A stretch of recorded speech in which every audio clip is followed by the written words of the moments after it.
Infini Radio, c'est ta web radio de proximité. Connecte-toi sur www.infiniradio.fr. Bonjour Dina. Bonjour. Enchantée. Enchantée. Ravie d'être au micro là, d'Infini Radio, de nous accorder ce petit moment. Tu es programmée, donc là on est dans le magnifique domaine de Chamarande pour le festival RTL2 Essonne en scène. Quel est ton lien avec l'Essonne ? Alors, mon lien, c'est un lien de cœur, on va dire, parce que je travaille souvent avec une super salle qui s'appelle Paul B. À Massy, qu'on connaît très très bien aussi. Voilà, qui a un super festival et qui a une super programmation. On a fait pas mal de résidences là-bas. C'est une équipe qui nous connaît bien et qui nous soutient. Et on a je dis on parce que ça concerne une autre des musiciennes du projet. On a un chœur d'adultes amateurs là-bas pour lequel on écrit des arrangements, qu'on dirige et qui s'intègre à la programmation de Paul B. D'accord. Voilà. Donc on y est toutes les semaines et ah oui. Donc voilà. On peut dire que t'es de l'Essonne. Voilà. Ça me va. Dina, est-ce que c'est ton vrai prénom ou est-ce que c'est un nom de scène ? C'est un nom de scène. Et pourquoi Dina du coup ?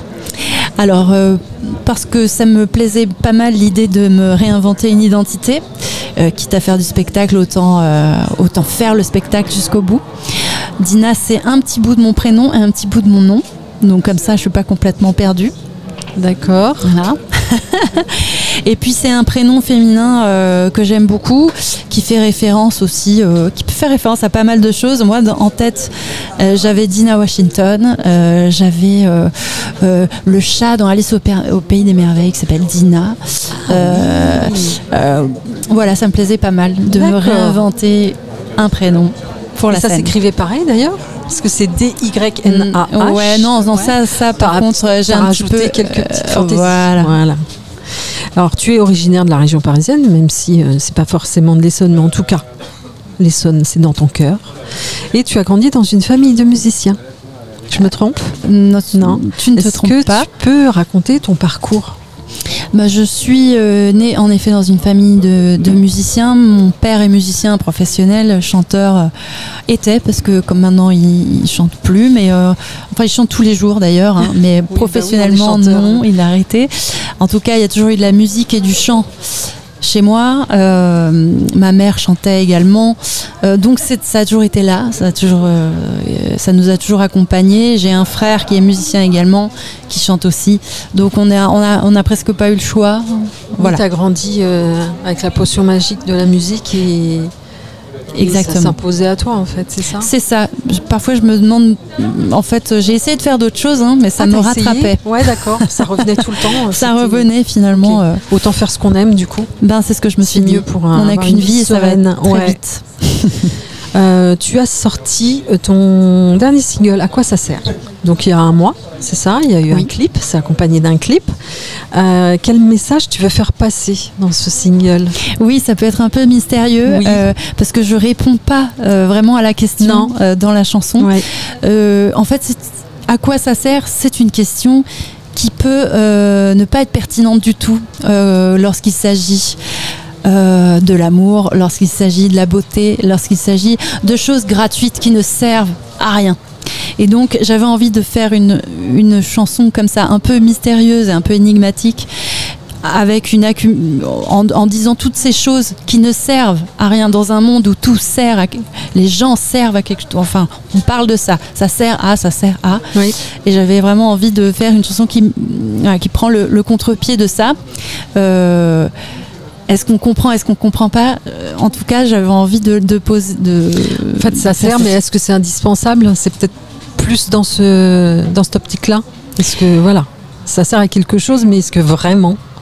Il y a le côté utilitariste, et très pragmatique de nos vies qui sont hyper dans la technologie. Chaque chose a un outil. On est. L'autre jour, j'entendais même une interview qui date de l'INA où il parlait il y avait une femme, ça sert à quoi ? Vous voyez, on peut pas juste les individus, l'amour, on peut pas le réduire à cette question. Donc, je ne sais pas si je réponds vraiment à la question, mais c'était mon optique. D'accord. Quelles sont tes influences musicales ? Parce que t'es plus toi dans la pop?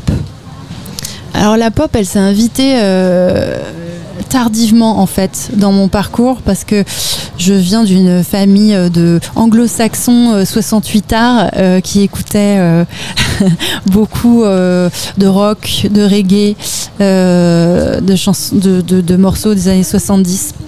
Très peu de chansons françaises. Très peu.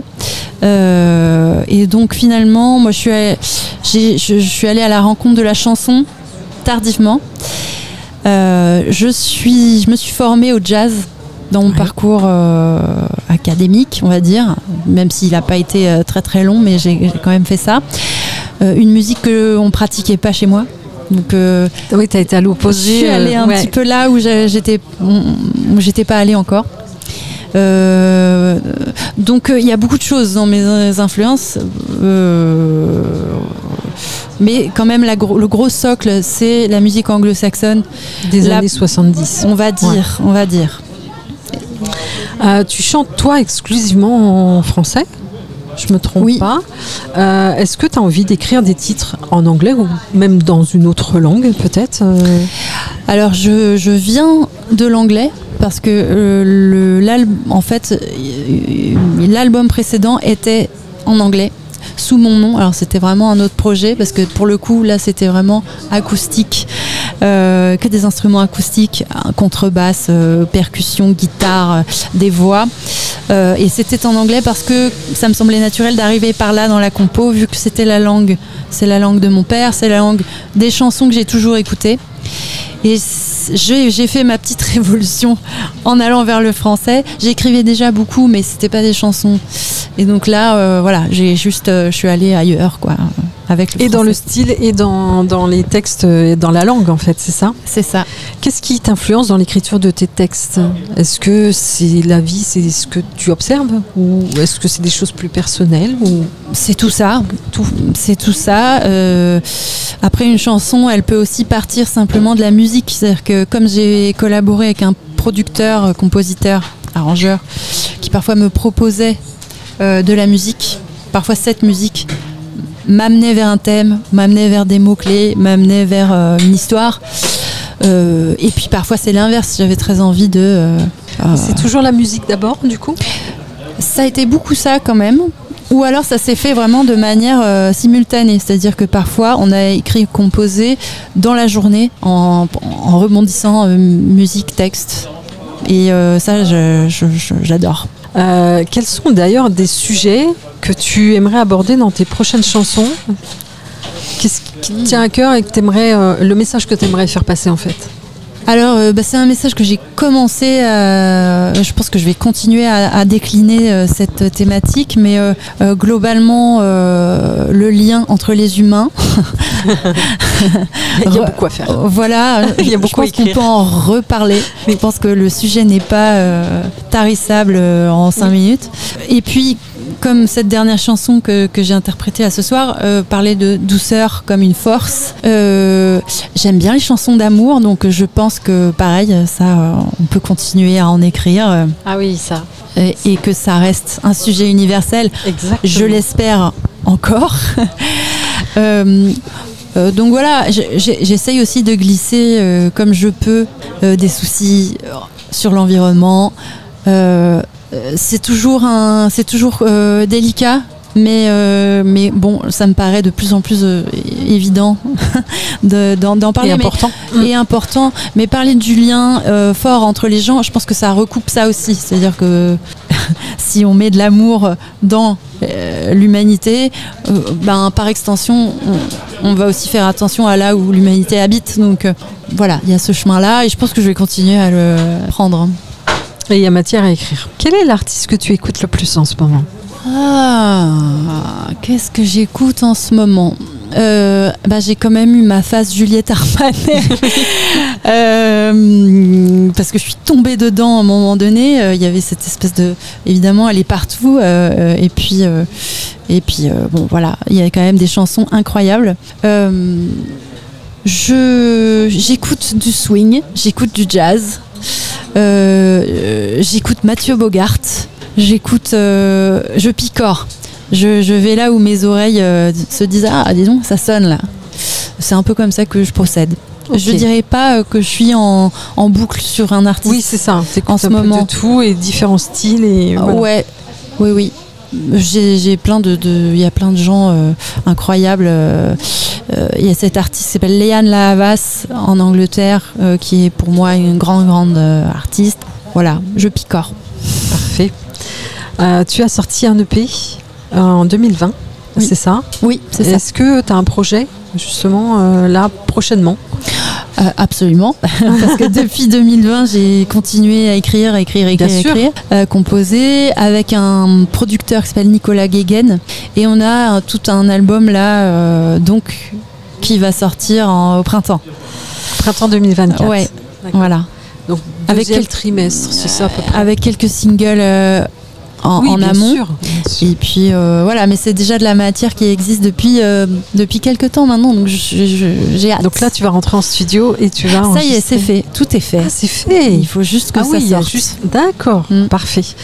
Est-ce que tu as des prochaines scènes là qui arrivent dans les jours qui viennent ou dans les semaines? Pas dans les jours qui viennent, mais il y a un grand rendez-vous. Alors c'est pas tout de suite, mais ce sera le 1er décembre à Paris, à la Manufacture Chanson, qui est une petite salle, un écrin de musique dans le 20e arrondissement de Paris. On est à l'opposé de Essonne en scène. On est vraiment là sur quelque chose de beaucoup plus intimiste. Mais j'aime beaucoup cette petite salle. Donc on y sera pour défendre les morceaux le 1er décembre. En même temps, c'est dans pas très longtemps. Ça va vite. Tu es pas mal sur les réseaux. Tes fans peuvent te suivre sur les réseaux sociaux? Oui, sur Instagram, Facebook, TikTok. J'y suis pas trop. Je suis très mauvaise. Je m'excuse. Voilà. Si tu pouvais faire un duo avec un artiste ou une artiste, ce serait qui? Alors... Pas forcément enregistré, ça peut être monter sur scène et faire un petit bœuf avec un artiste, ou, tu vois, une petite collab. Mais l'artiste, avec qui t'aimerais? Je pense à plusieurs personnes, mais j'ai vu Mathieu Bogart il n'y a pas très longtemps en concert. Et lui, ce serait une personne, je pense, qui serait tout à fait disposé à faire des bœufs. Ouais. Je sais pas si ça se dit encore. Oui, c'est un peu, c'est un petit peu. Ouais, mais on comprend. Des petites jams, des petits. Ouais. Mais j'adore son écriture sur scène. Il est là, il est drôle. Tout peut arriver. Donc, je serais ravie, par exemple, avec lui. Un artiste incroyable qui passe ce soir, c'est M. Et lui, il est musicien, donc. C'est musicien avec un grand M justement, et ce genre de choses aussi peut s'imaginer. C'est quelqu'un de généreux, donc voilà, un peu spontanément aussi. Comme ça, je pense à lui. Voilà, c'est déjà bien. Oui. Si tu pouvais être quelqu'un d'autre pendant 24 heures, ce serait qui et pourquoi? Ça, c'est une question qui me cueille un peu. J'essaye d'être bien dans mes pompes déjà. Ouais. Non, je rigole. Non, mais peut-être quelqu'un qui pourrait où tu pourrais réaliser quelque chose, et puis c'est 24 heures, donc faire quelque chose. Ah oui. Alors je sais. Ou un animal, si t'es plus, tu vois, pour voir comment ça se passe, peut-être là-haut, au fond de l'océan. Ah ouais. Ah oui, d'accord. Je te donne n'importe qui, n'importe comment, n'importe quoi. Exactement. Alors non, j'aimerais bien être un oiseau pendant 24 heures pour avoir cette sensation de vol et de liberté. Ah ça, ce serait sympa. Je veux bien.